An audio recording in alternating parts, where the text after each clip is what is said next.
સૃષ્ટિ અને સંસાર શ્રેણીમાં ફરી એકવાર આપનું સ્વાગત છે. આ શ્રેણી કેતનભાઈ જનસારી દ્વારા નિર્મિત છે. આપણે દ્વારકા પરની આપણી વાતચીત આગળ વધારીએ છીએ. આ છે બીજો અને છેલ્લો ભાગ.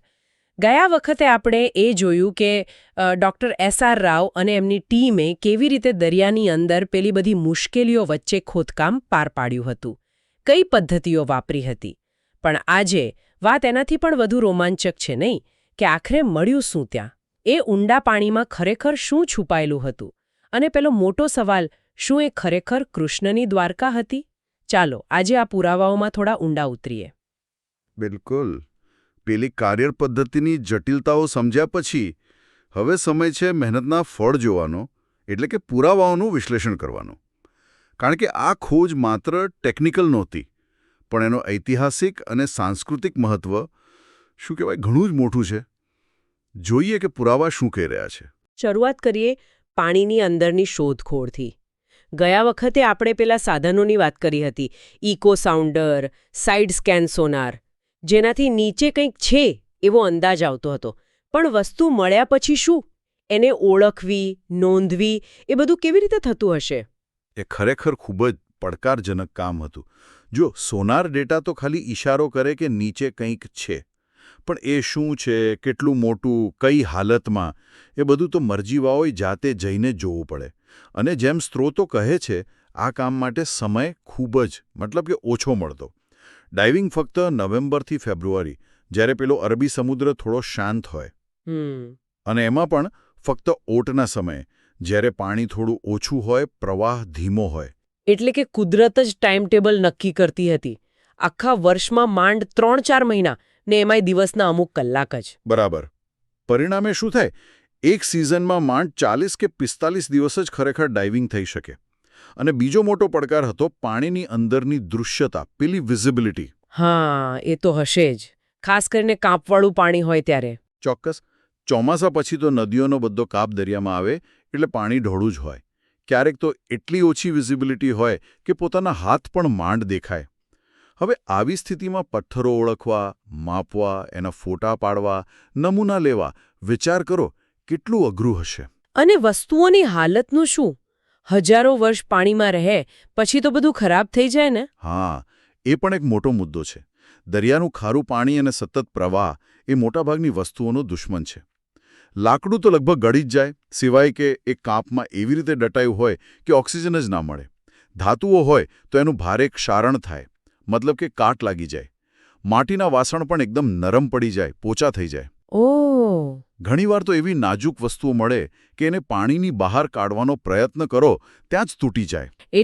એટલે ઘણી વસ્તુઓની નોંધણી, ફોટોગ્રાફી, એનું ડ્રોઈંગ, બધું પાણીની અંદર જ કરવું પડે. આ બધી મુશ્કેલીઓ વચ્ચે જે મળ્યું ને, એ ખરેખર નોંધપાત્ર છે. ચાલો, તો હવે એ નોંધપાત્ર શોધો પર આવીએ.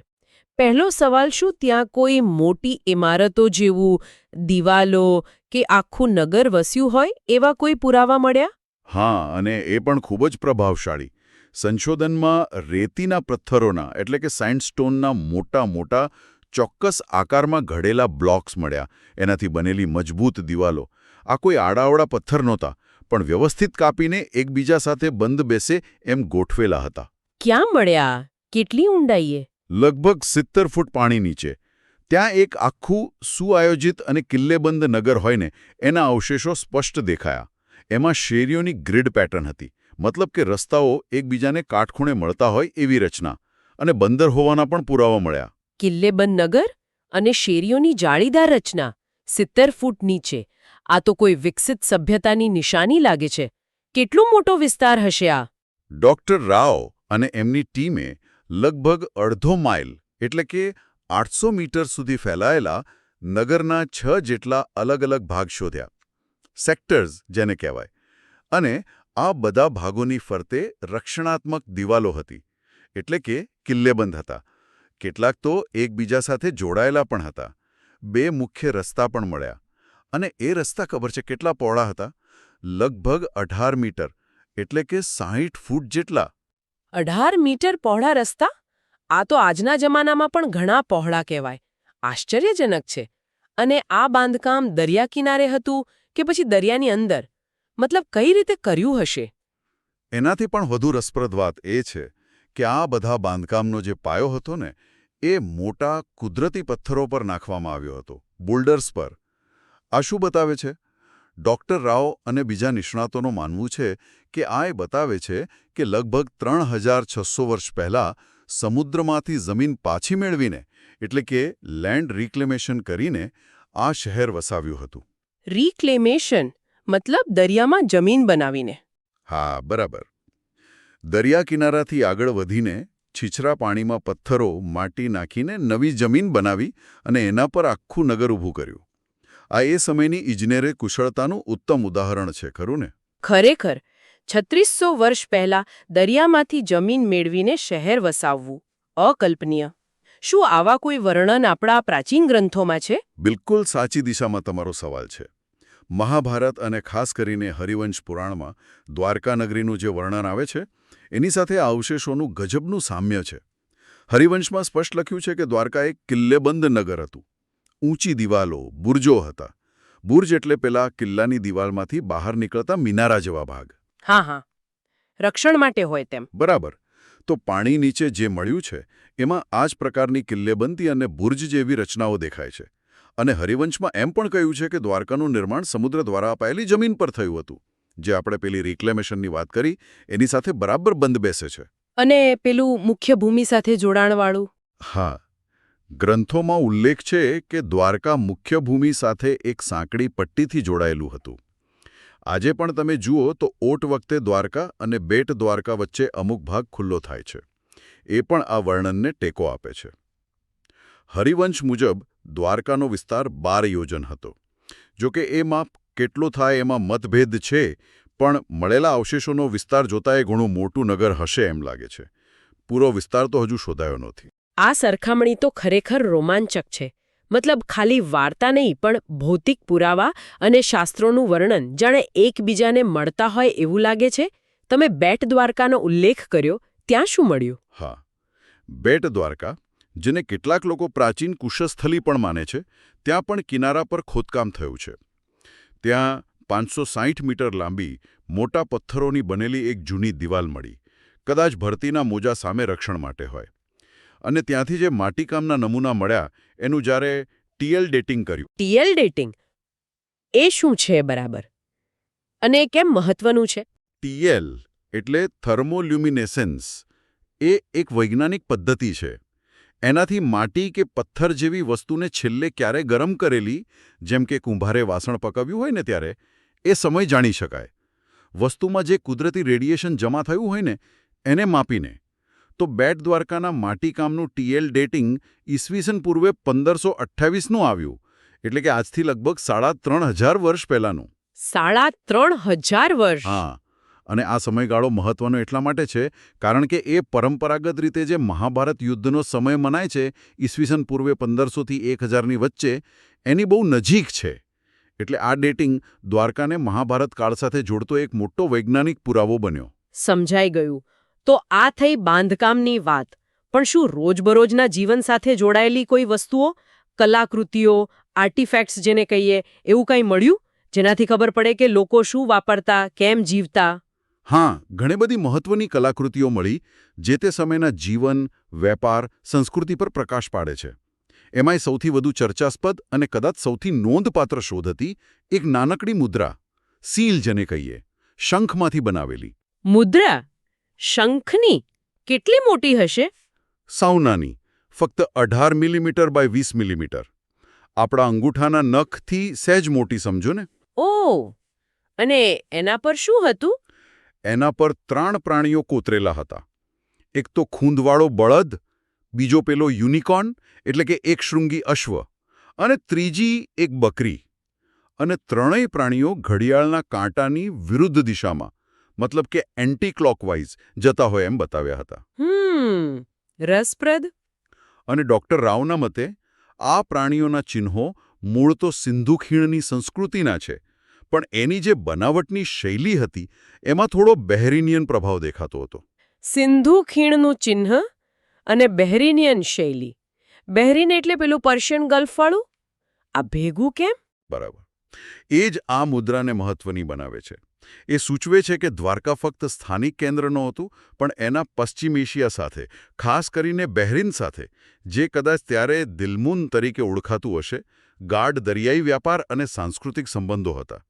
બહેરીન તો તે વખતે મેસોપોટામિયા અને સિંધુ ખીણ વચ્ચેના વ્યાપારનું મોટું કેન્દ્ર હતું. એટલે ડૉક્ટર રાવ આ મુદ્રાને દ્વારકાની ઓળખ અને એના સમયગાળા માટે નિર્ણાયક પુરાવો ગણતા હતા. વાહ, એક નાનકડી મુદ્રા આટલી બધી કડીઓ જોડી શકે છે. બીજું શું ખાસ મળ્યું? બીજી એક વસ્તુ જે ખૂબ જ મોટી સંખ્યામાં મળી એ હતા પથ્થરના લંગર, સ્ટોન એન્કર્સ. લંગર વહાણને સ્થિર રાખવા માટે વપરાય તે પથ્થરના. હા, જુદા જુદા આકાર અને પ્રકારના સેંકડો લંગર મળ્યા છે.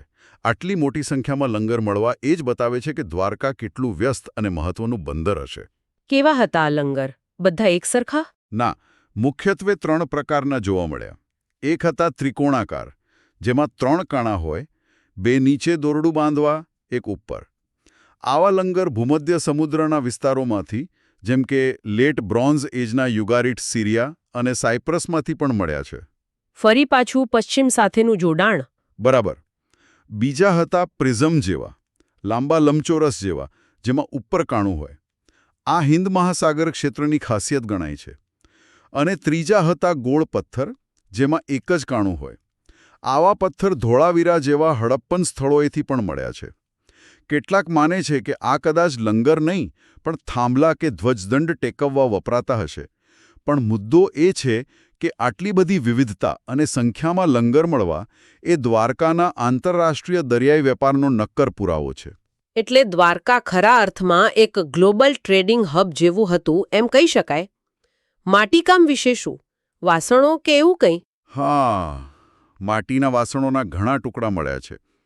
પુરાતત્વમાં માટીકામ બહુ મહત્વનું ગણાય, કારણ કે એની શૈલી, બનાવટ સમય સાથે બદલાય અને સંસ્કૃતિઓ વચ્ચેના સંબંધોને સમય નક્કી કરવામાં મદદ કરે.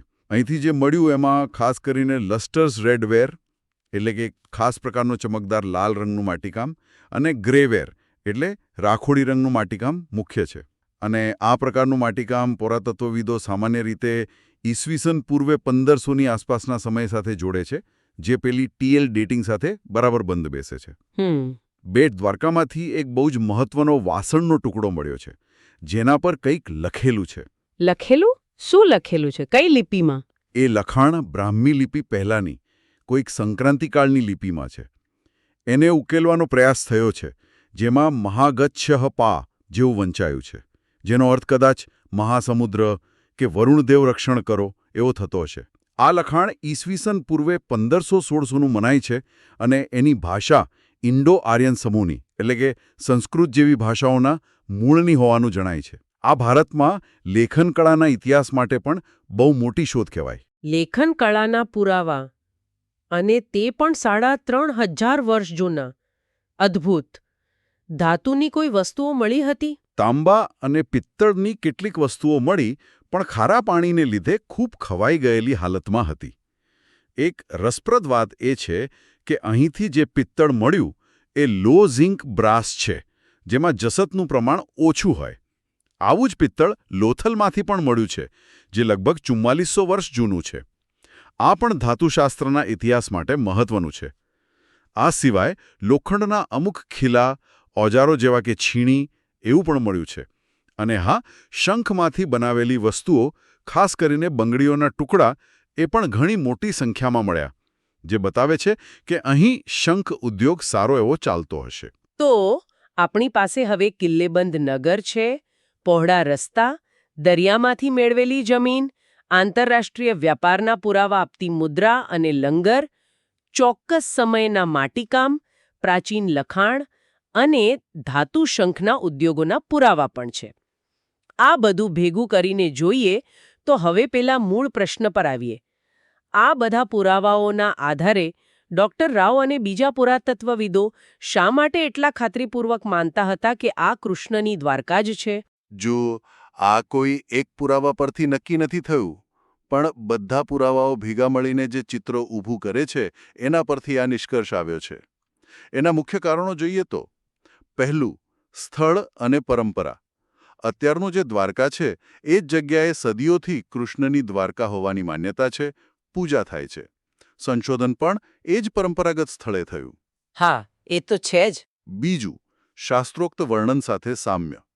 આપણે જે વાત કરી, મહાભારત અને હરિવંશમાં જે વર્ણનો છે, કિલ્લેબંધી, બુર્જો, દરિયામાંથી જમીન મેળવવી, મુખ્ય ભૂમિ સાથે જોડાણ, આ બધું પાણી નીચે મળેલા અવશેષો સાથે ગજબનું મળતું આવે છે. આને ફક્ત સંયોગ કેવો અઘરો છે. બરાબર. ત્રીજું, પુરાતત્વીય પુરાવાઓનો સમયગાળો. પેલું માટીકામ, ટીએલ ડેટિંગ, ઈસવીસન પૂર્વે 1528, મુદ્રાની શૈલી, આ બધું લગભગ 3500 વર્ષ પહેલાંના સમય તરફ, એટલે કે ઈસવીસન પૂર્વે 1500 આસપાસ ઇશારો કરે છે.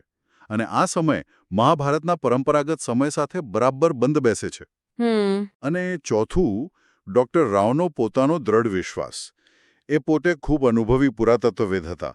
એ આ પુરાવાથી એટલા પ્રભાવિત હતા કે જ્યારે એમને પૂછાયું કે કેટલી ખાતરી છે કે આ કૃષ્ણની દ્વારકા છે, ત્યારે એમણે હસીને કહેલું કે everything matches, only the name board Dwarka is missing. ફક્ત નામનું પાટિયું જ ખૂટે છે.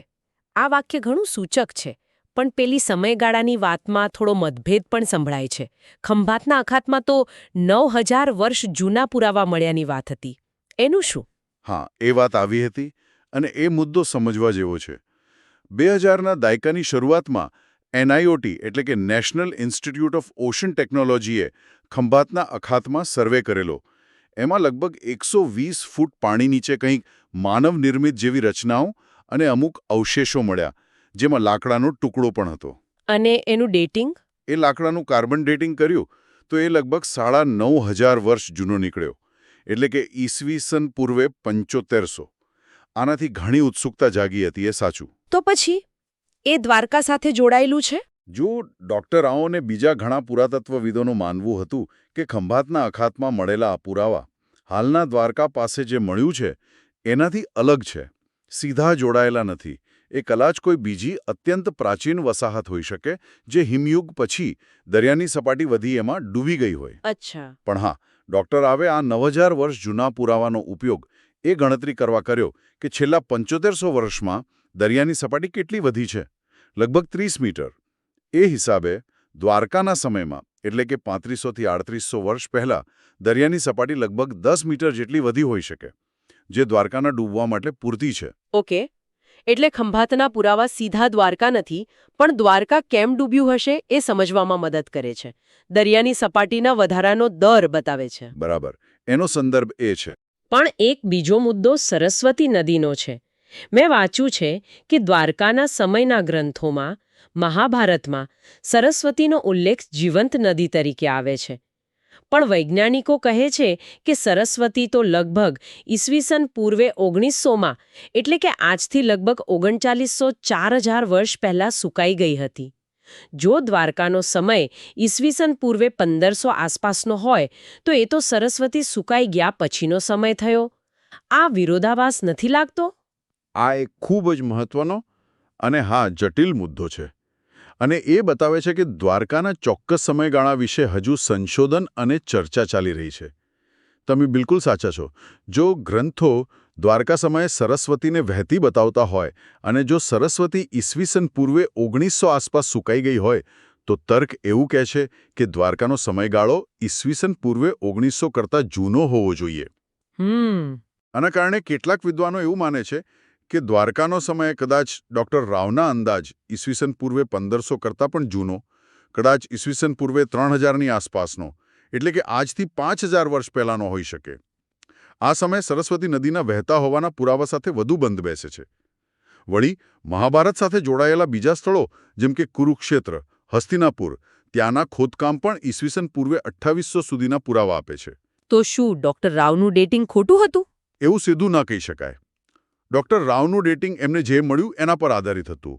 માટીકામ, ટીએલ ડેટિંગ, જે ઈસવીસન પૂર્વે 1500-1600 તરફ ઇશારો કરતું હતું. બની શકે કે દ્વારકાનો ઇતિહાસ બહુ લાંબો હોય, અનેક સ્તરોમાં વહેંચાયેલો હોય. ડૉક્ટર રાવને જે મળ્યું એ કદાચ પાછળના સમયનું સ્તર હોય. અથવા એ પણ શક્ય છે કે જુદા જુદા પુરાવા જુદા જુદા સમય તરફ સંકેત કરતા હોય. એટલે ચોક્કસ સમયગાળા માટે હજુ વધુ સંશોધન, વધુ ડેટિંગ અને બધા પુરાવાઓને સરખાવવાની જરૂર છે. પણ મહત્વની વાત એ છે કે જે પુરાવા મળ્યા છે એ મહાભારત કાળ સાથેનું જોડાણ તો સ્પષ્ટપણે દર્શાવે છે, ભલે એ કાળની ચોક્કસ તારીખ પર હજુ ચર્ચા હોય. સમજી શકાયું. આટલી બધી શોધખોળ થઈ, આટલા પુરાવા મળ્યા, પણ શું હજુ એવા પ્રશ્નો છે જે વણ ઉકેલ્યા છે? શું દ્વારકાના બધા રહસ્ય ખુલી ગયા છે? ના, બિલકુલ નહીં. પુરાતત્વ ક્યારેય અંતિમ જવાબ નથી આપતો. એ હંમેશા નવા પ્રશ્નો ઊભા કરે છે અને વધુ સંશોધનની દિશાઓ ખોલે છે. દ્વારકાના સંદર્ભમાં તો હજુ ઘણા મોટા પ્રશ્નો બાકી છે. જેવા કે? જેમ કે પાણી નીચે જે નગર મળ્યું છે, એનો પૂરો વિસ્તાર કેટલો છે? એનો આખો નકશો કેવો હતો? ડૉક્ટર રાવે 6 સેક્ટર શોધ્યા, પણ શું એટલું જ હતું?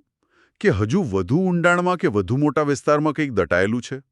પછી જે બાંધકામો મળ્યા છે, દિવાલો, પાયા, એમનો ચોક્કસ હેતુ શું હતો? કયા રહેવાના મકાનો હતા, કયા જાહેર ભવનો, કયા મંદિરો? એ સમજવા વધુ ઝીણવટભર્યું કામ કરવું પડે. હા, એ જાણવું જરૂરી છે. વળી શું દરિયાના પેટાળમાં હજુ કોઈ અણમોલ કલાકૃતિઓ, કોઈ શિલાલેખ કે બીજા પુરાવા દટાયેલા પડ્યા છે જે આપણને વધુ માહિતી આપે? ખાસ કરીને ધાતુની વસ્તુઓ કે લેખિત દસ્તાવેજ મળે તો?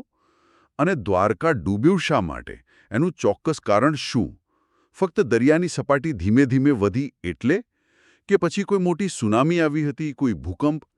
મહાભારતમાં જે સમુદ્ર દ્વારા ડૂબાડી દેવાની વાત છે, એની પાછળનું વૈજ્ઞાનિક કારણ શું હોઈ શકે? આ પ્રશ્નો તો ખરેખર મોટા અને મહત્વના છે. એનો અર્થ તો એમ થયો કે દ્વારકા પર હજુ ઘણો સંશોધન કાર્ય બાકી છે. ચોક્કસપણે. ડૉક્ટર રાવે પોતે 2000ના દાયકાની શરૂઆતમાં આ કામને આગળ વધારવા માટે સરકારને એક મોટો પ્રસ્તાવ પણ આપેલો હતો. પણ સ્ત્રોતો કહે છે કે અમલદારશાહી અને કદાચ એ સમયની સરકારની થોડી ઉદાસીનતાને લીધે એ યોજના પૂરી રીતે આગળ ન વધી શકી. દ્વારકા જેવું સ્થળ, જે કરોડો લોકોની શ્રદ્ધાનું કેન્દ્ર છે અને સાથે આપણા ભવ્ય ઇતિહાસનું પ્રતીક પણ છે, એના સંશોધનને રાજકારણથી પર રાખીને વૈજ્ઞાનિક રીતે આગળ વધારવું ખૂબ જરૂરી છે. સાચી વાત છે. આ ફક્ત ભારતનું નહીં, પણ આખી માનવજાતનો સાંસ્કૃતિક વારસો છે. યુનેસ્કો જેવી સંસ્થાઓ પણ આવા પાણી નીચેના સાંસ્કૃતિક વારસાના રક્ષણ માટે નિયમો બનાવે છે. આશા રાખીએ કે ભવિષ્યમાં નવી ટેકનોલોજી, જેમ કે રોબોટિક્સ, વધુ સારા સોનાર, એ બધાનો ઉપયોગ કરીને દ્વારકાના બાકી રહેલા રહસ્યો પરથી પડદો ઉઠાવી શકાય. તો આજે આપણે દ્વારકાના સમુદ્ર પેટાળમાં છુપાયેલા ઇતિહાસની એક ખરેખર અદ્ભુત સફર કરી.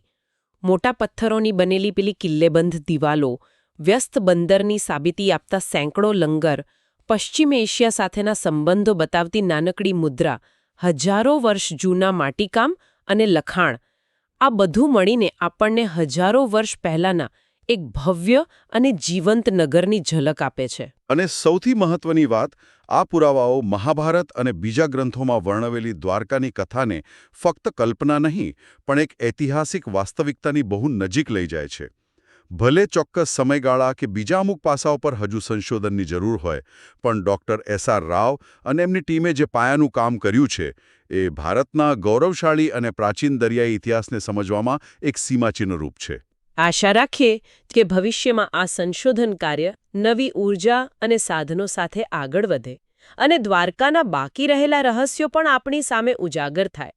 આપણી આ ચર્ચા અહીં પૂરી કરીએ છીએ, પણ શ્રોતાઓ માટે એક વિચાર મૂકી જઈએ છીએ. જો દ્વારકા જેવું એક આખું ભવ્ય નગર સમુદ્રના પેટાળમાં સમાઈ શકે છે, તો દુનિયાભરના સમુદ્રો અને મહાસાગરોના ગર્ભમાં હજુ આવા કેટલા અજાણ્યા ઇતિહાસ, કેટલી સંસ્કૃતિઓ અને સભ્યતાઓના રહસ્યો છુપાયેલા હશે, જે કદાચ આપણી માનવ ઇતિહાસની આખી સમજને જ બદલી નાખે. સૃષ્ટિ અને સંસારની આ કડીમાં જોડાવા બદલ સૌનો આભાર. કેતનભાઈ જણસારી દ્વારા નિર્મિત આ શ્રેણીમાં આપણે ફરી મળીશું કોઈક નવા રોમાંચક વિષય સાથે.